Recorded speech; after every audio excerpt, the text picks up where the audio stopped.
Hey, what's going on, guys? Welcome to the channel. UFC Vegas 75, Marvin Vettori versus Jared Cannonier just ended, and this is going to be my UFC post-fight full card recap. I've already done an in-depth post-fight breakdown for the main event by itself, Vettori versus Cannonier. I'll link that down in the description if you want to go check it out after this. But we are going to discuss every single fight on the card, starting off with the first fight of the night, Modestas Bukauskas versus Zach Pauga. Bukauskas wins via unanimous decision, 2 judges giving him it 29-28, 1 judge giving him it 30-27. I didn't agree with the 30-27 scorecard, but I didn't think it was the worst scorecard ever. First round, Pauga was kind of using the clinch work, even got a takedown. Bukauskas was kind of trying to use his footwork, landed some shots on the feet. The last minute and a half of the first round, Bukauskas hurts him, is looking for a finish, takes the first round. Second round, similar to the first round, but in reverse. Bukauskas landing the better shots on the feet, and then last minute and a half, 2 minutes of the round, Pauga hurts Bukauskas and looks for the finish towards the end of the second round. I gave the second round to Pauga, and then the third round was kind of both guys slowed down, limited cardio, and not a whole lot going on, but I thought Bukauskas landed the better shots in the third round, so I had it 29-28 for Bukauskas, winning the first and third. I don't think the judge that gave it 30-27 is the worst scorecard ever, but it's not a very good scorecard. Bukauskas just used his footwork, outstruck him. Pauga wasn't able to get the grappling going. You know, he would clinch up, and Bukauskas would be able to separate and get out of it and stuff most of the takedowns in this fight. Moving up on the card, Ronnie Lawrence versus Daniel Argueta. There's a lot of questionable stoppages on this card, and we're going to talk about all of them. And this was a horrible stoppage by Keith Peterson. Daniel Argueta comes out, looks for the takedown immediately, gets the takedown. There's a scramble where Lawrence is looking to get back up, ends up in a guillotine. It looks tight. And then there's a little bit of a scramble where Argueta is adjusting and Lawrence is trying to get out of it. Next thing you know, Ronnie Lawrence ends up in a mounted guillotine. And it's looking like it's going to be the end of the fight. And Ronnie Lawrence reaches out his hand. He looks like he's about to tap, but he's just toughing it out. And Keith Peterson grabs him by the wrist to check to make sure he's conscious. He pulls his hand back, doesn't even really touch the back of Argueta, and Keith Peterson stops it. And Lawrence was wide awake. He did not tap. It was clear as day. It was indefensible to say that he tapped. And he immediately protests, and Keith Peterson's like, no, you tapped, you tapped. I have to, even though I want to crap on Keith Peterson, horrible call, and we're going to talk about another horrible call he made on this card later in the video, but the best you can do once you've already made a horrible call is to fix it and correct it. And the commissions have been too, it's too frequent that the commissions get a call wrong and then it's appealed or someone brings it up and it's not fixed. Keith Peterson made the best decision he could after making the worst decision he could, because he fixed the fight and he said, look, this is a no contest. I stopped the fight prematurely. It was not a tap. Now, this fight should have been able to be restarted. It would have sucked because Argueta would have lost a great position. But I don't know what Keith Peterson was looking at. Was he just fantasizing about a pack of Marlboro Reds that he had in the back? Want to go eat them like chips? I don't know. But it was clearly not a tap. He was checking to see if he was conscious, and he pulled his hand away to show that he was conscious, and he stepped in anyway. But I have to give him credit. Once he realized he made a mistake, instead of doubling down like they usually do, Keith Peterson took it on the chin and said, look, this was a bad call by me. This is a no contest. It sucks because now nobody's getting their win bonus. And that's kind of the problem with the, show win pay structure. But at least they kind of fixed it, even though it sucks for Argueta. I know he thinks he should have had that mounted guillotine. He might have finished it anyway. Unfortunately for him, he's not able to get it because Keith Peterson stops it prematurely. Moving up on the card, Tereza Bledá versus Gabriel Fernandes. I'm not really going to spend too much time talking about this. Bledá basically out-grappled her round by round. I think it was in the third round. Fernandes started to land some combinations, but then she got taken down, and she just had nothing to offer off her back. She was just laying on her back, getting control, getting beat up. There was no real crazy moments in this fight, and this was low-level MMA, low-level women's MMA at its finest. I'm not really impressed with either girl here, and honestly, both of them could be on the cut list tomorrow. Moving up on the card, Carlos Hernandez versus Dennis Bondar. This is a unanimous technical decision. The way this fight went, and we're going to talk about the stoppage in a second, Carlos Hernandez just looked crisper on the feet, landing the better combinations. It was a competitive fight. And it gets to the third round. Now, I thought Carlos Hernandez was up anyway. I thought the second round was the closest round, and maybe you could give it to Bondar, but it might have been the first. I don't remember for sure. The first 2 rounds were very competitive, but Hernandez was clearly winning. It was competitive, but he was clearly winning, outstriking him. The third round, Bondar and him are clinched up, and you see Hernandez go for a takedown, and he has a body lock. He pulls him to the ground. As he slams him to the ground, Bondar gets KO'd. Hernandez starts throwing brutal ground and pound elbows, 7 of them to be exact. And then the fight is finally stopped. And then Jaron Villel says, oh, well, there was a clash of heads that put him out. So we have to take a look at that and decide. And then it might be this. And there was some question, is Hernandez going to lose this win, even though he just finished him and he was winning the fight anyway? But because it was so late in the fight, they went to the scorecards, and excluding the finishing sequence, Hernandez won the fight anyway as technical decision. Now, even though this call may or may have not been right, and I'll give my opinion on that in a second, this is the best thing that happened to Jaron Villel, because people are talking about whether or not it should have been a technical decision or should it have been a KO. Rather than discussing, this was a jailable offense by Jaron Villel. This was a horrible stoppage. He was out cold. Dennis Bondar was out cold. And Hernandez threw 7, I counted them, 7 brutal ground and pound elbows as Bondar's head is just motionless against the mat. This was one of the worst stoppages I've ever seen. This was honestly, I want Jaron Villel thrown in prison for this. This is going to ruin the sport. Someone is going to die in the UFC, and it will effectively ruin MMA. And if he saw the headbutt or the head clash that KO'd him, why is he stopping it after 7 elbows and then deciding that? It made absolutely no sense.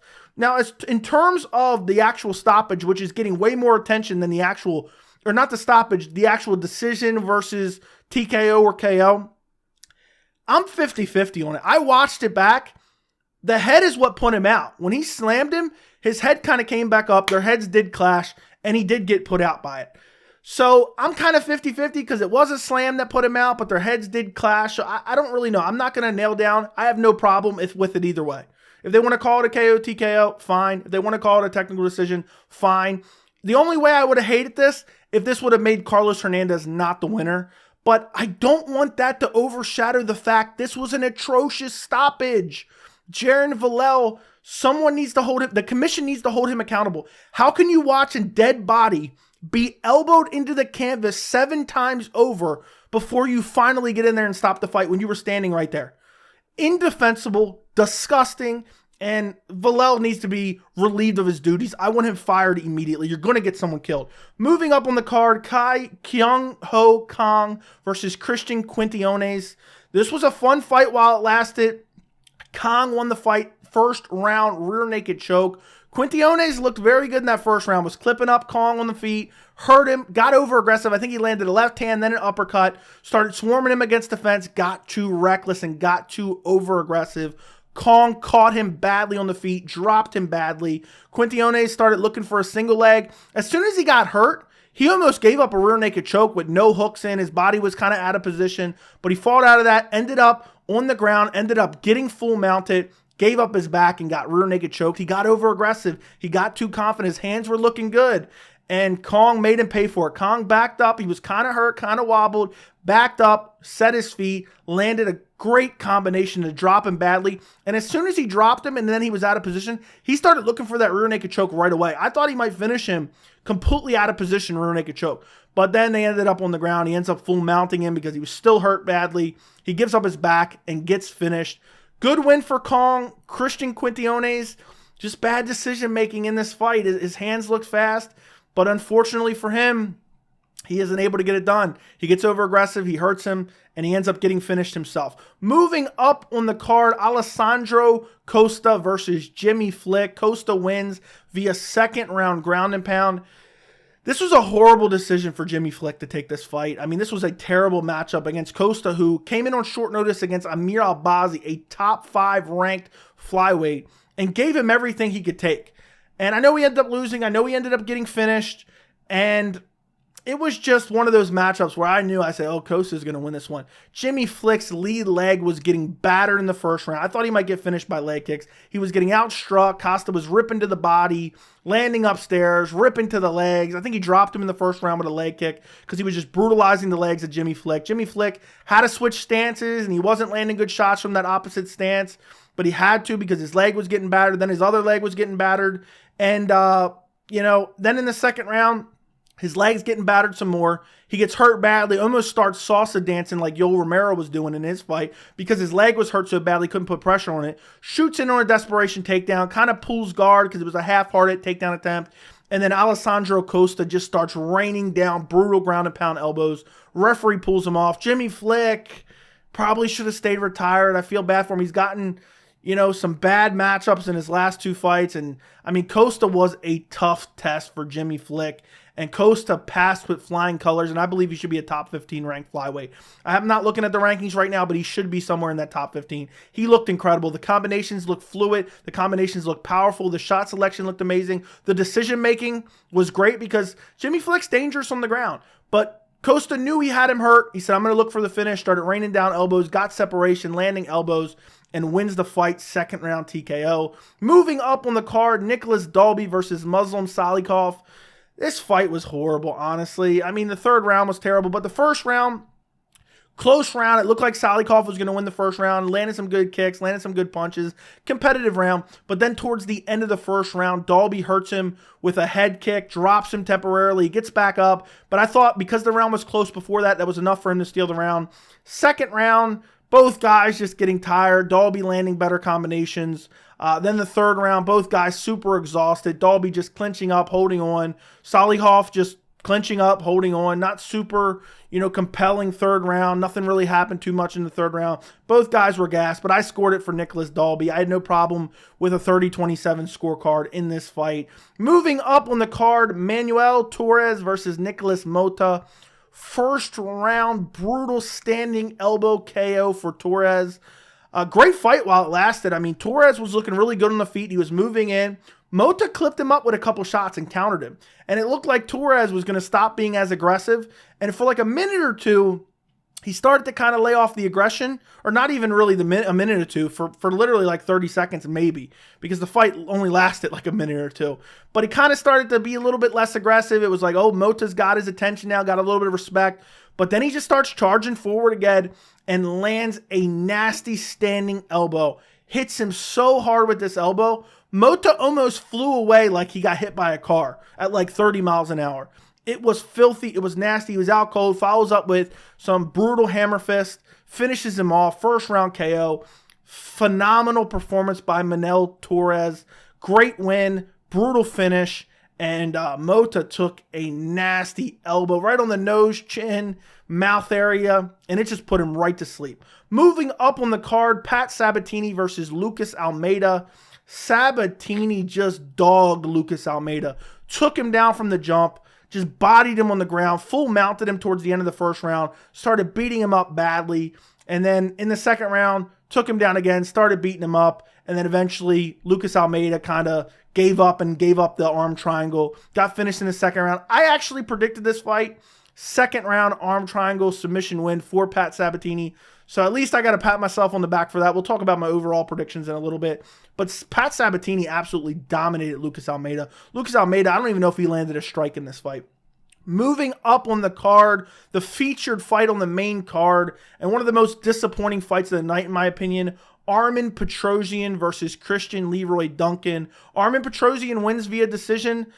This fight for Cristian Leroy Duncan, I had high hopes for him. I picked him by first round KO. He had an 8-inch reach advantage, and he wasn't using it.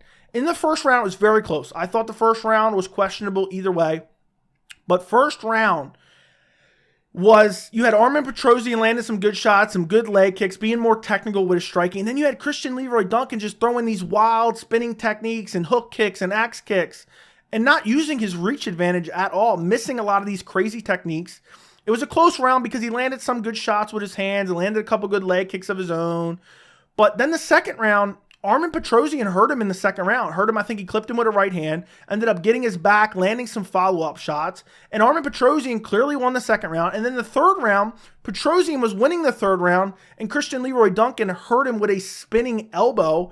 And it looked like, oh, Petrosyan's done. He's hurt badly. He was busted up. He was on wobbly legs. He shoots in on a takedown as Leroy Duncan kind of rushes in, gets him down, controls him for the rest of the fight. I scored it 29-28 because I gave the third round to Cristian Leroy Duncan just based on that spinning back elbow that had him hurt badly, because that third round wasn't super eventful. But I could understand even giving it 30-27 for Armen Petrosyan. Cristian Leroy Duncan already exposed. This was his undefeated record. We had a lot of high hopes for him. The stance looked good. The fluidity looked good. But when you're too busy throwing nonstop spinning techniques instead of pumping the jab, when you have an 8-inch reach advantage or throwing some straight punches, you're going to end up losing to a technical guy like Armen Petrosyan. And that's what happened in this fight. When Cristian Leroy Duncan was pumping the jab, he was landing. But then he would go back to throwing spinning kicks and axe kicks and heel kicks and spinning back elbows, which the spinning back elbow did him well in that third round. But I hate when you see that. When you see a guy losing, when you see him starting to get tired in that second and third round, and they're throwing nonstop spinning techniques. It's annoying. Blake Builder was doing it, and he was taunting and playing to the crowd while he's losing. I can't stand that. Cristian Leroy Duncan got exposed tonight, and a lot of us had very high hopes on him as a prospect in the division.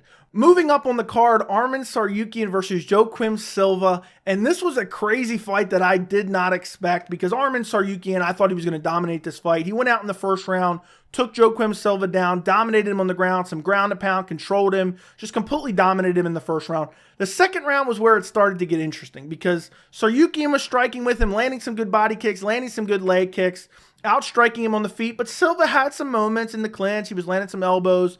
And then midway through the second round, Silva lands a big shot on the feet that hurts Armen badly. Armen starting to do the stanky leg a little bit and then shoots in on a desperation double leg and gets the takedown, controls him for the rest of the round, I think for the last 2 minutes of the round or so. And this round, honestly, is up for debate because Silva hurt him badly. I thought he might finish him in that second round. But then Armen was winning before that and won after that. So the second round's up for debate. And then in the third round, it's a competitive round. Both guys landing shots on their feet. Armen's landing some good kicks, some leg kicks, landing some good punches.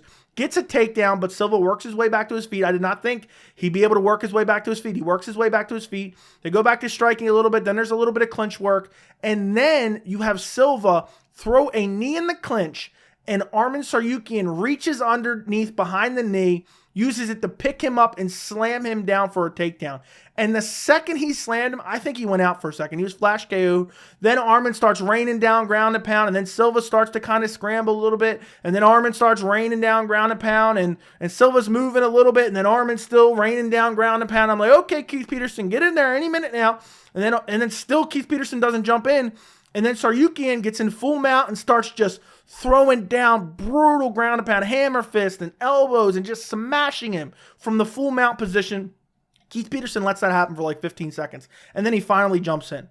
Great win for Armen, even though he's fighting a guy that's not even ranked who hurt him in the second round. But I still think, Joaquim Silva is a very good fighter, and Armen Tsarukyan still went out there, and outside of getting rocked in the second round, he dominated and got a finish. But honestly, Armen Tsarukyan almost caught a murder charge tonight. Keith Peterson, talk about nonsense.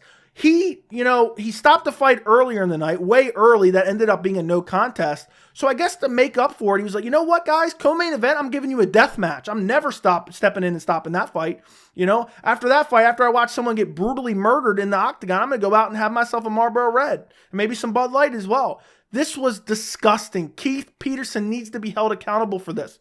And I know people are saying, oh, great performance by Armen. He went out there, he faced adversity in the second, and then he got the finish in the third. I am absolutely disgusted. Keith Peterson let this man take so much damage. From the slam on out, honestly, he could have been stopped at any time. And I know at some points he was scrambling a bit, but that last 30 seconds really rubbed me the wrong way. Keith Peterson, what is he doing? What is he doing? Let me know what you guys think about that stoppage in the comments. I thought this was one of the worst stoppages, and Keith Peterson had two terrible stoppages tonight. Why do we got to let him take that much damage? It was unnecessary. It was ridiculous. And then Dominic Cruz was like applauding the stoppage. Like, yeah, that was a great stoppage. He gave Silva every chance. What are you talking about, bro? He almost died in there. And again, one of these days, someone's going to die in the UFC and it's going to ruin the sport. It's going to hurt the sport badly. And Armen, I think in this fight, his striking looked improved. It looked fast. His grappling looked unbelievable. Silva proved that, he could make this fight competitive and he's still a decent fighter. But Armen needs a big step up in competition in his next fight. He should not be fighting unranked guys when he's ranked in the top 10. He called out Michael Chandler afterwards. He said, look, Michael Chandler, if you still think the Conor McGregor fight is happening, your IQ's lower than your fight IQ. That's what he said on Twitter. And I agree with that. Armen needs to fight. He needs to fight a Justin Gaethje, a Dustin Poirier, a Michael Chandler. He needs to be up there in title contention. He also called out Islam Makhachev. Sign me up for that. I'd love to see that rematch. I mean, Armen came in on short notice in his UFC debut and fought Islam Makhachev to a very close fight. I would love to see that rematch. But a win over Joaquim Silva isn't going to get him a title shot against Islam Makhachev. So I hope, it doesn't look like that Conor McGregor fight's going to materialize for Michael Chandler, no matter how hard he just deep throats Conor McGregor. Fight Armen Tsarukyan in the meantime. Conor will be back in 2027, 2028. You can fight him in your 40s. Give Armen that fight. I think that's a great fight. I would love to see him against Michael Chandler. Moving on to the main event, Jared Cannonier versus Marvin Vettori. Jared Cannonier wins via decision. I did a full breakdown post-fight exclusively for the main event, which I will link down in the description as well as the end cards. But what a performance by Jared Cannonier. He wins. On the scorecards, 2 judges gave it to him 49-45, and 1 judge gave it to him 48-46, which I don't think is a great scorecard, but I don't think it's a terrible scorecard. The first round, Marvin Vettori looked incredible. He rocked Jared Cannonier twice. He ate a big shot in the first round as well that kind of had him stunned, but he clearly won the first round. He looked very good. He looked crisp on the feet. Cannonier came out in a southpaw stance to kind of start chopping the legs of Marvin Vettori, and Marvin Vettori made him pay for it. And then Cannonier would switch back, and then he would land some good shots, but then he'd switch back to try to chop the legs, and he would get clipped again. And then in the second round, Jared Cannonier landed a nasty right hand, and from there it was all downhill for Marvin Vettori. Then he ate a leg kick that took him off balance into the ground. Then Cannonier followed him to the ground, started landing some good ground and pound. And then Marvin Vettori worked his way back to his feet, ate some shots on the way up as he's up against the fence trying to get back to his feet. And then Cannonier just beat the brakes off of him all second round, was just swarming him, landing kill shot after kill shot after kill shot. And Marvin Vettori somehow surviving, even though, he's just getting brutalized in the second round. I don't know how he survived the second round. Third round, Marvin Vettori comes back, wins some exchanges, but he still lost the third round, in my opinion. Jared Cannonier landing the better shots, landing the right hand. And even, I think it was in the third round, was Cannonier started mixing in a couple takedowns, which was crazy for me to see him take Marvin Vettori down. Then the fourth round, I thought the fourth round was kind of close. That's why I kind of understand the judges' scorecards, maybe a 48-46, even though I disagree with it. Second round was clearly a 10-8. First round was a 10-9 for Marvin Vettori. Third round I thought was a 10-9 for Marvin Vettori. Fourth round, 10-9, third round, 10-9 for Jared Cannonier. Fourth round, I thought it was a 10-9 for Jared Cannonier as well. So I had him up going in the fifth round. I could not believe that Marvin Vettori was surviving. And then in the fifth round, Jared Cannonier just started beating the brakes off him even more. Got a takedown in the last minute, started landing some nasty ground and pound in the last minute of the fight. I thought he might get the stoppage in the last minute. But I scored it personally 49-45 for Jared Cannonier. I also thought 49-44 would have been acceptable. I thought that fifth round, you could have gave it 10-8 to Jared Cannonier. And what a performance by Jared Cannonier. He went out there and essentially Marvin Vettori to Marvin Vettori. Marvin Vettori's MO is to press forward, throw combinations, just nonstop pressure, occasionally mix in the wrestling. And Jared Cannonier did that tonight. Jared Cannonier went out there, mixed in the wrestling against Marvin Vettori, took him down on multiple occasions, and just pressured him with combinations nonstop. And the cardio of Jared Cannonier looked unbelievable for 39 years old. Unbelievable. I thought after the second round, when Marvin Vettori survived the second round, I thought what was the storyline of the fight is Jared Cannonier, did he just empty his gas tank? And no. Did Marvin Vettori have a decent third round? Yes. But after that second round, Marvin Vettori just didn't have any pop on his shots. I think that was the difference in this fight. And it just seemed like Marvin Vettori was landing shots in the third and fourth. He was having some moments, but Cannonier really didn't respect any of those shots. After the first round, it just seemed like, Vettori had that first round where he rocked him. After that, when he got hurt in the second round, almost finished in the second round, he just didn't have the same pop on his shots. And Jared Cannonier had that nasty right hand. And Jared Cannonier, even later in the fight, after getting kind of exposed in the first round for that southpaw stance where he was eating shots, he started mixing in where he would just switch to southpaw, throw a heavy lead leg kick to Marvin Vettori, land, and then switch back to orthodox and start landing that right hand. And Marvin Vettori just took so much damage in this fight. And I know people talk about this fight and say, oh, this was a crazy fight. This was a great fight.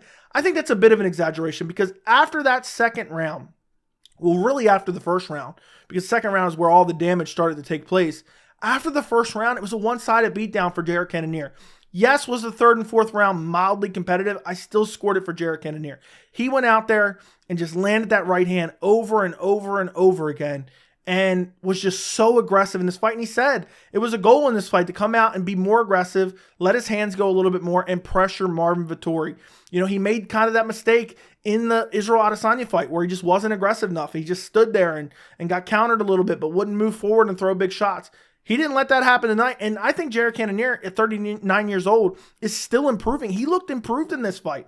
And there's really there's nothing you can really pick apart about Jared Cannonier's performance tonight.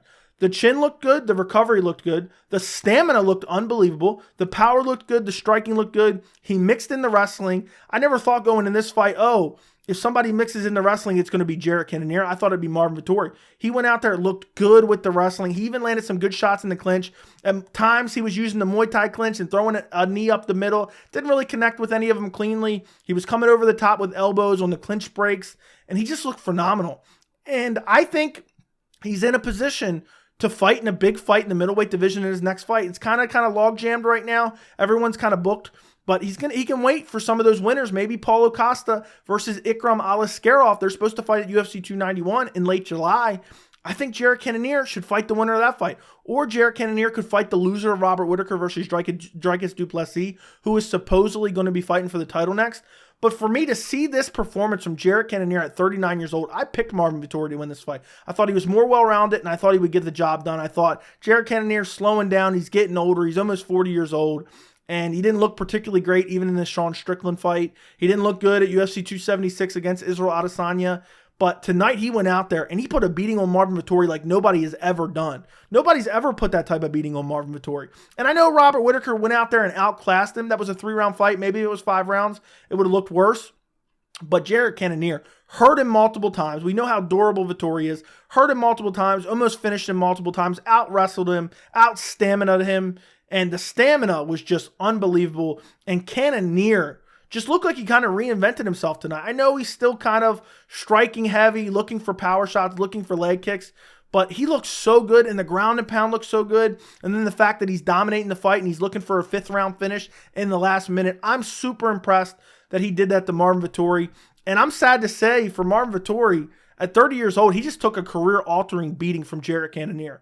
After like the 3rd round, I was like, man, I don't even know if I want to watch any more of this, because even though Vettori was having some moments, he just kind of looked like he was out on his feet. I wonder if he's going to come out and say, I don't remember anything after the 2nd round, because he was badly hurt in that 2nd round. And I thought we might see a standing TKO win for Jared Cannonier in that 2nd round. Would have been even more impressive, but I think it would have been better off for Marvin Vettori to just get finished in that 2nd round, because he took so much damage in this fight. And then even in the 4th round, Cannonier started pumping the jab and landing the jab at will in the 4th round. I even heard his corner yelling, jab his face off. And Jared Cannonier was just pumping that jab, and he only discovered that like in the 4th round. But outside of that 1st round for Marvin Vettori, Jared Cannonier at 39 years old dominated this fight. He deserves a big fight in the middleweight division. And if he keeps stacking up wins like this, there could be an appetite for Israel Adesanya versus Jared Cannonier too. I'm not personally there yet. But if Jared Cannonier goes out there and starches 1 or 2 more top contenders, I think the fans and the UFC, considering there's not a whole lot of contenders in the middleweight division, they're trying to build up some middleweight contenders with Abu Smagomedov and Ikram Aliskerov and Hamzat Chimaev supposedly coming up. But who knows what's going to happen there. So Jared Cannonier, he keeps winning some fights, and he wins this dominantly over another maybe 1 or 2 contenders. He's right back up there in title contention. I mean, I think Marvin Vettori was ranked number 3 tonight. And I think, Cannonier was ranked like number 4 or 5 going in this fight. So Cannonier's top 5. He wins another fight over another top 5 opponent. He's right up there in title contention. And I know a lot of people are going to talk about, record-breaking night. I'm so tired of hearing about stats. I'm not talking about that. Cannonier landed a lot of shots tonight. I don't care what percentage or how record-breaking it was, or I don't trust those guys counting the stats, so I don't care. Now, do I think Cannonier broke the record tonight? Most likely he did, because he was throwing a ridiculous amount of shots. But at the end of the day, why is that the story? The story should be Jared Cannonier absolutely destroyed Marvin Vettori in every facet of MMA from round 2 to round 5 and won a 49-45 decision win over Marvin Vettori and made Marvin Vettori look like nobody's ever made him look like before. So let me know what you guys think. Oh, actually, before I end this video, tonight my predictions weren't particularly great. I went 6-5-1 because of the Ronnie Lawrence no contest. Got it wrong, Marvin Vettori. I picked Tsarukyan, of course. Duncan really sabotaged my picks. I picked Sabatini, second round sub, which I'm happy about. I even picked arm triangle. But overall, the picks weren't great tonight. But I'll still take at least a positive record, 6-5. So let me know what you guys think about this whole card down in the comments. Let me know what you think about Jared Cannonier's performance. Don't forget to like the video. Don't forget to subscribe to the channel. And thank you so much for watching.